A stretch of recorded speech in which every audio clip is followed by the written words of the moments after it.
నమస్తే. Welcome to legend TV. ప్రస్తుతం మనతో పాటు అశోక్ పాసం ఆల్ ఇండియా ఓబీసీ జేఏసీ ప్రస్తుతం మనతో ఉన్నారు. ఆయనతో మాట్లాడదాం. బీసీలకి సంబంధించి నిన్న ఏదైతే బడ్జెట్ ప్రవేశపెట్టిందో గవర్నమెంట్ తెలంగాణ స్టేట్. సో, దాంట్లో బడ్జెట్‌కి సంబంధించి ఎడ్యుకేషన్ గానీ, హెల్త్‌కి గానీ లేదా బీసీలకి సంబంధించి వాళ్ళు ఏదైతే 20,000 సంవత్సరానికి 20,000 కోట్లు వాళ్ళు కేటాయిస్తా అని చెప్పిర్రో కేవలం 9,200కే పరిమితం చేయడం. వీటి గురించి మాట్లాడే ప్రయత్నం చేద్దాం. నమస్తే అన్న. నమస్తే. చెప్పాలన్న అంటే బీసీలకి సంబంధించి మీరు చాలా ఎక్స్‌పెక్ట్ జేసిర్రు ఈ ప్రభుత్వం నుంచి. వాళ్ళు గూడా చాలా హామీలు జెప్పిర్రు ముందు మరి. వచ్చే ముందు. మరి రిజర్వేషన్‌కి సంబంధించి గానీ, డెవలప్‌మెంట్స్‌కి సంబంధించి గానీ 20,000 కోట్లు ఒక సంవత్సరానికి మీకు కేటాయిస్తా అన్నారు. మరి 9,000 కోట్లు మరి ఎట్లా జూడాలి ఫిగర్? అంటే ఇప్పుడు ఇది అగ్రకుల పార్టీ అని, మనవాద పార్టీ అని మరొకసారి మా బహుజనులలో బీసీలందరికీ గురి చేయడానికి నేను ఏ విధంగా సంకోచం చెందట్లేను. వీళ్ళెవ్వరు మన బీసీలకు న్యాయం చేయరని మరొకసారి మనకు వెన్నుపోటు పోవడానికి, ద్వంద్వ వైఖరిని ప్రదర్శించడానికి ఈ యొక్క రేవంత్ రెడ్డి ప్రభుత్వం వీళ్ళు పాత సీసాలు కొత్త సారాయి అంటారు కదా! పాత లేబుల్ ఇదంతా ఇది ఒకటే. వీళ్ళదంతా ఒకటే. ఏందంటే పేరు చెప్పడం, ఖాళీ మేము రిజర్వేషన్‌లు చేస్తామని చెప్పి 42% ఎవడు అడగలే. రిజర్వేషన్ చేస్తామని చెప్పి కొన్ని బొక్కలేయడం. అంటే మా దాంట్లో ఉన్న కొంతమంది నాయకులని వీళ్ళు వాడుకొని మా యొక్క జాతిని తొక్కడానికి వీళ్ళు చేస్తున్న పన్నాగమే. తప్ప వీళ్ళు మన ఎస్సీ, ఎస్టీలకు ఓబీసీలకు కలిసి మొత్తం ఇచ్చింది మొత్తం మనకు 3,00,000 కోట్లలో 10% ఇట్లా ఇయ్యలే. అంటే మీరు అర్థం చేసుకోవాలి. ఇప్పుడు మన బహుజనులలో ఎస్సీ, ఎస్టీలు, బీసీలకు ఎవరికి భూమి ఉండదు.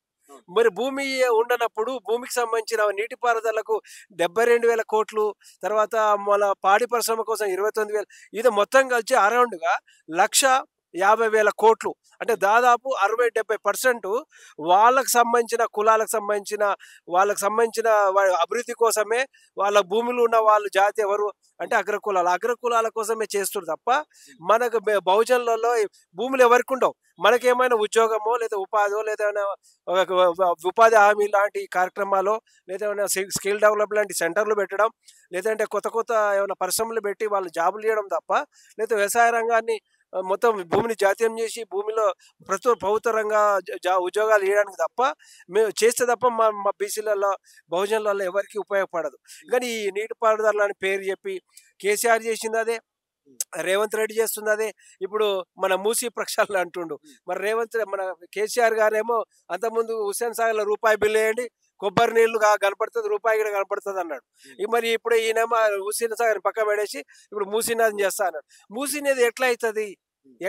ఇప్పుడు పట్టణం అంతా నువ్వు పట్టణాలను అభివృద్ధి చేస్తున్నావు. ఆ పట్టణాలను అభివృద్ధి చేసినప్పుడు ఒకరి మీద ఒకడు అపార్ట్మెంట్లో ఉండడం ద్వారా వదిలే మురుగంతా మరి వచ్చి చెరువులో హుస్సేన్ సాగర్‌లో మూసీ నది ద్వారా ఎట్లా పరిష్కారం అవుతుంది? అంటే మా దాంట్లో అడిగేటోడు లేడు, చిత్తశుద్ధిగా ఆలోచించోడు లేకపోవడం వల్ల వీరు గొర్రెలు బర్రెలు అని అనుకొని బర్రెల స్కీమ్ ఇచ్చి కేసీఆర్ ఇప్పుడు మనకు మన పొన్నం ప్రభాకర్ ఉండు కాబట్టి ఆ యొక్క సామాజిక చెందిన పొన్నం ప్రభాకర్ని కొంచెం సాటిస్ఫాక్షన్ చేయడానికి కళ్ళు గీత కార్మికులకు మన కవచ్ అనే ఒక ప్రోగ్రాం పెట్టి మనం అందరినీ మన ఊర్లలో ఉండాలి, వీళ్ళు కళ్ళు గీసుకొని బతకాలి అనే ఉద్దేశంలో వీళ్ళు రావద్దు, రోడ్డు మీదకి రావద్దు, హైదరాబాద్ రావద్దు, మన రాజ్యాల్లో వాటా అడుగుతారేమో, ఎమ్మెల్యేలు అయితేనేమో, ఎంపీలు అయితేనేమో, ముఖ్యమంత్రులు అయితేనేమో అనే ఒక దూరదృష్టితోటి మనవాద బుద్ధితోటి వీళ్ళు చేస్తున్న కుట్రనే తప్ప బీసీలలో బహుజనులలో ఎమ్మెల్యేలు ఎంపీలు కావడానికి ఏమాత్రం చిత్తశుద్ధి లేదని 42% రిజర్వేషన్లు ఇయ్యారని నేను అనుకుంటున్నా.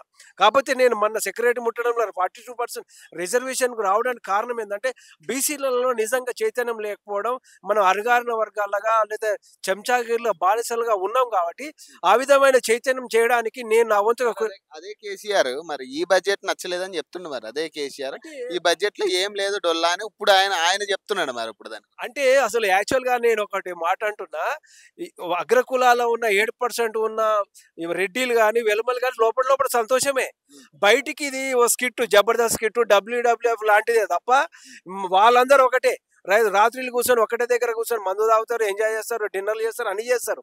కానీ మనం వీళ్ళని అవలాగాలని చేస్తున్నాం బహుజనులని వాళ్ళ లోపల సంతోషం కోసం అని మాట్లాడతారు తప్ప అసలు నిజంగా బహుజనులలో బీసీలు రిజర్వేషన్లు లేవు, రాజకీయ రిజర్వేషన్ లేవు, ఉద్యోగ రిజర్వేషన్ లేవు, ఏ విధమైన లేకుండా అణగారిన వర్గాల్లాగా అనాథలుగా మిగిలిపోయినామంటే అప్పుడు బాబాసాహెబ్ ఏ విధంగా కష్టపడి 1935-50 సంవత్సరాల లోపల ఏ విధంగా కష్టపడి రిజర్వేషన్లు పెట్టిండో అలాంటి యొక్క త్యాగం చేయడానికి చేయడానికి, ఆ విధంగా చైతన్యం చేయడానికి నేను మా బీసీల తరపున ఒక గొంతుగా ఎక్కడ సమస్య వచ్చినా నేను కొట్లాడడానికి నేను ఉన్నానని చెప్పడానికి మన సెక్రటరీ ముట్టడి ప్రత్యేకంగా ఒక్కడినే వచ్చి మీరు చూసింటారు మన ఛానల్ చేయడానికి నేను కంకణబద్ధ ఉంటున్నానని 2028లో ఏ పార్టీ ఏ అగ్రకుల పార్టీ ఏం ఎత్తులు జిత్తులు వేసినా బహుజనులందరినీ బీసీలందరినీ ఏకం చేసి 2028లో బీసీ ముఖ్యమంత్రి చేయడానికి నేను ప్రధాన పాత్ర పోషిస్తానని ఈరోజు సాహుమారా జయంతి తరపున నేను వాగ్దానం చేస్తున్నా.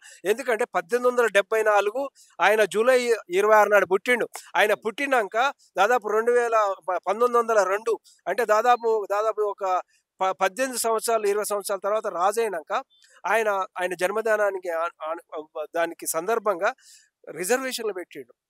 ఈ అగ్రకులాల బ్రాహ్మణుల నుంచి తట్టుకోవడానికి ఈ యొక్క బహుజనులో ఉన్న బీసీలు ఎస్సీ ఇలా వీళ్ళందరికీ ఒక రిజర్వేషన్లు పెట్టాలని, ఉద్యోగం ఇవ్వాలని చాలా అంటే మనం ఏమంటారు రెవల్యూషన్, ఆ కాలంలో రెవల్యూషన్ చేసిండు.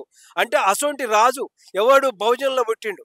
ఆయన బహుజనులు పుట్టిండు కాబట్టి ఆయన చాలా చాలా కుల వివక్షతకు, అంటరాతనానికి, రకరకాల వివక్షతకు వీళ్ళు అగ్రకులం ఉన్న బ్రాహ్మణులు చేయడం వల్ల ఆయన పగబట్టి అసలు సాహు మహారాజ్ యొక్క కళ్ళను చూస్తే మన బహుజనుల రాజు ఇలాంటి రాజు రావాలి, ఇలాంటి రాజు వస్తేనే మన బహుజనులకు న్యాయం జరుగుతుందని సాహు మహారాజ్ యొక్క జీవిత తెలిసిన నేను ఇప్పుడు మనం తెలుసుకోవాల్సిన మన యువకులు రేపు చదువుకొని రేపు రాజకీయాల్లో రావాలనుకున్న వాళ్ళు మన బహుజనుల బీసీలు అందరూ తెలుసుకుంటేనే తప్ప సాహు మహారాజ్ ఏం చేసిండు, బహుజనుడు ముఖ్యమంత్రి అయితే బహుజనులకు ఏం చేస్తాడు అనేది ఒక చిత్తశుద్ధి ఉన్న వ్యక్తిగా ఆయన చరిత్ర చదివినాక నేను నిద్రపోవట్లేను. దాదాపు 8-9 నెలలు అవుతుంది. ఫుల్ టైమర్గా రాజకీయాలు చేయాలని ఉన్నా, నా జాతికి విముక్తి చేయడానికి తెలంగాణలో ప్రజాస్వామ్యంలో అశోకుని పాలన చేయడానికి నేను కంకణబద్ధున్నానని, ప్రజాస్వామ్యంలో అశోకుని పాలన చేయడానికి 2028లో ముఖ్యమంత్రి చేయడానికి ప్రధాన పాత్ర పోషిస్తానని, దానికోసం మన బీసీలందరూ మనకు డబ్బులు అవసరం లేదు, వేల కోట్ల అవసరం లేదు, మన దగ్గర ఆయుధం ఉంది. ఆ ఓట్లు ఉండడం వల్లే వాడు 2,000-3,000 ఖర్చు పెట్టి 40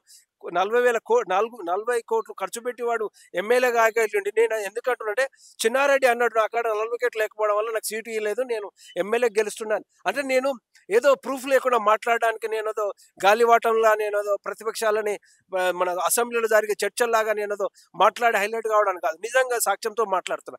నిజంగా రేపు 40 కోట్లు 80 కోట్లు 100 కోట్లు అవుతుంది. ఎవరు బహుజనులలో బీసీలు ముఖ్యమంత్రి కావడానికి ఒక పక్క ప్రణాళికతో చేస్తున్నారు. అది మనం రిజర్వేషన్లను పెట్టి ఆల్రెడీ ఎస్సీ ఎస్టీలని ఇట్లా బానిసలుగా చేసుకొని వాళ్ళు ఎవరికి మాట్లాడకుండా ఇప్పుడు మన రేవంత్ రెడ్డి మాట్లాడుతుంటే వెనకంగా ఎక్కడో మందు సామ్యులు కూర్చొని వీడియోలో కనపడటానికి చేస్తున్న చూస్తుంటే నాకు బాధ అనిపిస్తుంది. అంటే మా యొక్క ఎస్సీ ఎస్టీలు బీసీలను బహుజనులను వీళ్ళు అణగతొక్కడానికి చేస్తున్న పన్నాగం తప్ప రాజులు కావడానికి ముఖ్యమంత్రులు కావడానికి ఎవరి దగ్గర చిత్తశుద్ధి లేదని, ఇది మరొక మనువాదానికి ప్రతిరూపమని పరాకాష్టాన్ని నేను హెచ్చరిస్తున్నాను. బీసీలు ఇప్పటి నుంచైనా జాగృతం అయితే మనం రేపు రాబోయే లోకల్ ఎలక్షన్లో సర్పంచులుగా, వార్డు మెంబర్లుగా, జడ్పీటీసీలు, ఎంపీటీసీలుగా తద్వారా వీళ్ళందులో ఉన్న ఎవరైతే మంచి ఎడ్యుకేషన్, మంచి దృక్పథం, మంచి నిస్వార్థమైన జాతికి చేయాలని అంబేద్కర్ లాంటి స్ఫూర్తితో ఉన్న వాళ్ళందరినీ తీసుకొని రేపు బహుజన రాజ్యం కావడానికి నేను ముందర ఉంటానని, దేనికైనా సిద్ధమని, ఎవరు ఎన్ని ఎత్తులు వేసినా నేను అశోక్ పోషం అంటోడు ఈ తెలంగాణ రాజ్యంలో ఏం చేస్తాడు అనేది రేపు కాలం భవిష్యత్తు ప్రకృతి నిర్ణయిస్తుందని నేను ఈరోజు వాగ్దానం చేస్తున్నాను. జై బీసీ, జై బీసీ. Right, thank you.